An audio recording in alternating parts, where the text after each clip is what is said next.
Assalamualaikum warahmatullahi wabarakatuh.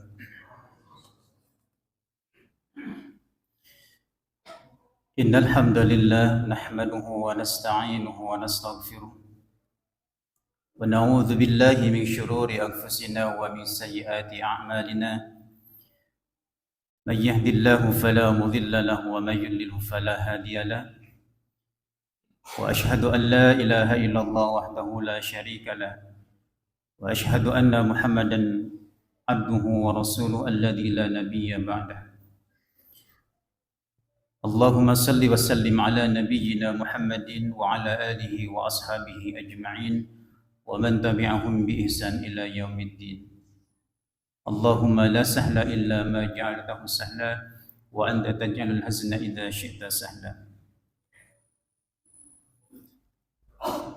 Alhamdulillah, puji dan syukur mari kita sama-sama panjatkan kepada Allah Rabbul Alamin, yang mana Allah masih memberikan usia kepada kita, umur kepada kita, karena faktanya banyak sekali saudara-saudara kita yang telah kembali kepada Allah melalui pintu kematian. Mari kita bersyukur kepada Allah. Allah masih memberikan sehat walafiat, kekuatan kepada kita, sehingga dengan sehat walafiat, kekuatan yang Allah titipkan kepada kita, kita bisa beraktivitas, bekerja, beribadah kepada Allah Subhanahu wa Ta'ala. Karena faktanya Bapak Ibu, banyak saudara-saudara kita yang saat ini lemah di rumah sakit, yang Allah uji dengan berbagai macam penyakit. Dan saya bersyukur kepada Allah pada malam hari ini, saya pribadi bisa bertemu kembali dengan Pak Ketua DKM beserta jajaran, dan juga Bapak Ibu di Masjid Permata Iman ini. Mudah-mudahan Bapak Ibu senantiasa dirahmati oleh Allah Subhanahu wa Ta'ala. Bapak Ibu yang Allah muliakan, mohon izin sebelum kita melaksanakan salat Qiyamul Lail, kurang lebih 5 menit saya ingin menyampaikan satu ataupun dua ayat dan beberapa hadis dari Nabi Sallallahu Alaihi Wasallam yang mudah-mudahan menjadi pembelajaran, penyemangat untuk kita tetap istiqomah di dalam beribadah kepada Allah Subhanahu wa Ta'ala. Bapak Ibu yang Allah muliakan, kita sering mendengar bahwa bulan Ramadan salah satu namanya adalah Syahrud Du'a, bulan dikabulkannya doa-doa kita. Tentu itu adalah hak prerogatif Allah. Kapanpun pasti Allah mengijabah doa-doa kita yang kita pindah kepada Allah Subhanahu wa Ta'ala. Tapi ada yang menarik Bapak Ibu yang Allah muliakan, dari ayat Al-Quran, ayat yang memerintahkan kita melaksanakan ibadah puasa di bulan Ramadan, di 183 Al-Baqarah dan di 186-nya Allah berfirman, Allah memerintahkan kepada kita agar kita senantiasa beribadah melalui doa-doa yang kita panjatkan kepada Allah Subhanahu wa Ta'ala. Allah Subhanahu wa Ta'ala berfirman, wa idza sa'alaka 'ibadi 'anni fa inni qarib ujibu da'watad da'i idza da'an. Dan apabila hamba-hambaku bertanya kepadamu wahai Muhammad tentang aku, kata Allah, maka sesungguhnya aku dekat, aku kabulkan permohonan orang yang berdoa apabila dia berdoa kepada. Ini pembelajaran bagi kita bahwa Allah ingin menekankan, ingin memberitahukan kepada kita bahwa kesempatan yang luar biasa di bulan Ramadan ini apabila kita meminta berdoa kepada Allah Subhanahu wa Ta'ala. Kesempatan yang luar biasa, pasti Allah mengijabahnya doa-doa yang kita panjatkan kepada Allah Subhanahu wa Ta'ala, terutama di bulan Ramadan. Dikuatkan lagi dari sebuah hadis Nabi sallallahu alaihi wasallam, "Thalathatun la turaddu da'watuhum as-sha'imu hatta yuftir wal imamul 'adil wa da'watul madlum." Kata Nabi sallallahu alaihi wasallam, 3 orang yang doa mereka tidak tertolak, yaitu as-shaimu hatta yuftir, orang yang berpuasa sampai dia berbuka, wal imamul 'adil, para penguasa yang adil, dan da'watul madlum, doa orang yang dizalimi.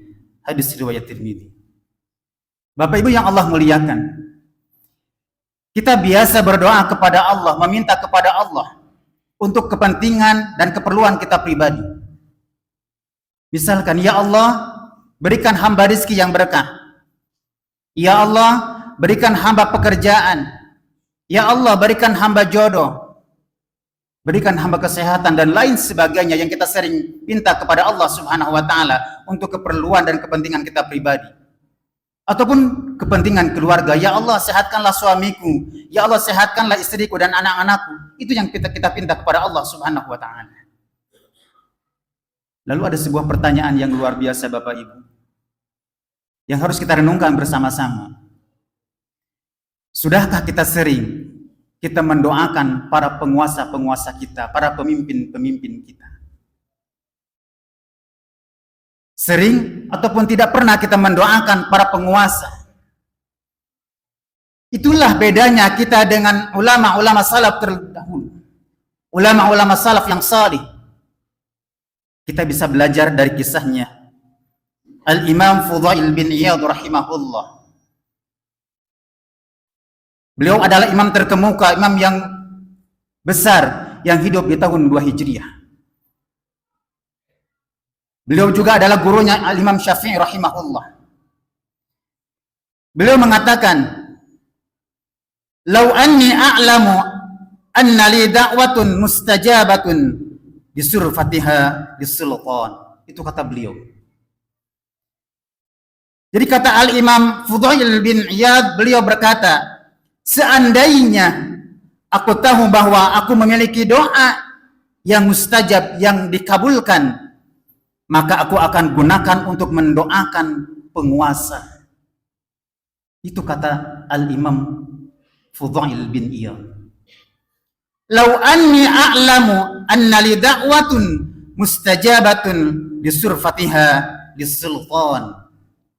Seandainya aku tahu bahwa aku memiliki doa yang mustajab, doa yang dikabulkan, maka aku akan gunakan untuk mendoakan penguasa.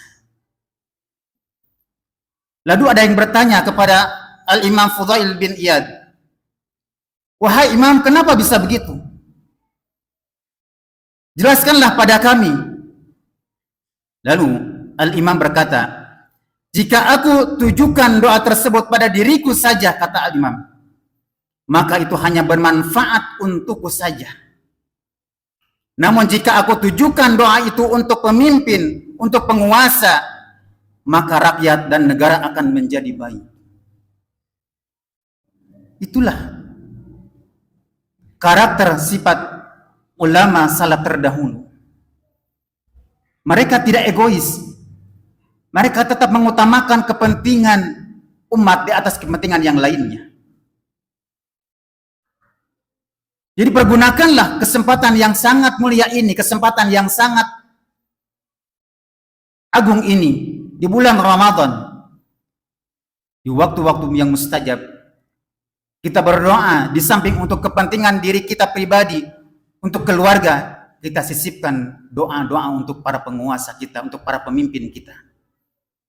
Baik di tingkat kabupaten, kota, provinsi, dan nasional. Mudah-mudahan para penguasa, para pemimpin kita di dalam menjalankan tugas-tugasnya menjadi para pemimpin, para penguasa yang adil, yang menjalankan tugas-tugasnya untuk kepentingan umat, kepentingan masyarakat di atas kepentingan diri pribadi dan golongannya. Mudah-mudahan Bapak Ibu yang Allah muliakan, di bulan Ramadan ini, di mana kesempatan diijabahnya doa-doa kita sangat luar biasa, untuk itu mari kita pergunakan saat-saat yang mustajab ini untuk kita berdoa, memperbanyak doa kepada Allah. Mudah-mudahan doa-doa kita diijabah oleh Allah Subhanahu wa taala. Itu saja yang bisa disampaikan pada kultum pada kesempatan malam hari ini. Sedikit banyaknya mudah-mudahan ada sebuah catatan penting untuk kita amalkan dan menjadi ilmu yang bermanfaat. Aqulu qouli hadza wa astaghfirullah li wa lakum. Assalamualaikum warahmatullahi wabarakatuh.